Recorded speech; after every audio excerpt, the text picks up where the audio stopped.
அவனோட 2.5 இயர்ஸ்லேயே அவனுக்கு ஆட்டிசம் இருக்குங்கிறத கண்டுபிடிச்சோம். லைக் 150 டேஸ் வந்து கண்ணை மூடிட்டு வாங்க நீங்கள் கண்டிப்பாக சரியாயிடும் குழந்தைக்குன்னு. அதே மாதிரியே தான் நாங்களும் வணக்கம். என்னோட பையன் பேர் சத்கிருத். அவன் இப்போது 5 இயர்ஸ் ஓல்டு. ஸோ அவன் ஒரு 4 இயர்ஸ் இருந்தப்போ வந்து எங்களுக்கு அக்குபுட்டிக் பற்றி தெரிய வந்தது. அவனோட 2.5 இயர்ஸ்லேயே அவனுக்கு ஆட்டிசம் இருக்குங்கிறத கண்டுபிடிச்சோம். லைக் ஏன்னா வந்து ஐ கான்டாக்ட்ஸ் இல்லை, அந்த பேசிக் ஃபீச்சர்ஸ் எல்லாமே இருந்ததுனால ஸோ தெரப்பி போயிட்டுருந்தோம். அப்புறம் தான் அக்குபுட்டிக் பற்றி எங்களுக்கு தெரிஞ்சுது. ஸோ இங்கே வந்து டாக்டரை பார்த்தப்ப டாக்டர் வந்து ரொம்ப அஷூரன்ஸ் கொடுத்தாங்க.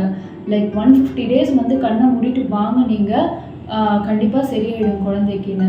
அதே மாதிரியே தான் நாங்களும் வந்தோம்.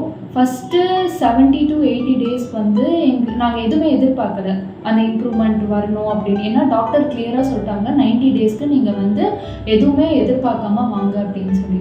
அந்த 70 டேஸ்க்கு மேலேயே அவங்கக்கிட்ட வந்து நாங்கள் கொஞ்சம் கொஞ்சமாக அந்த சேஞ்சஸ் பார்க்க ஆரம்பித்தோம்.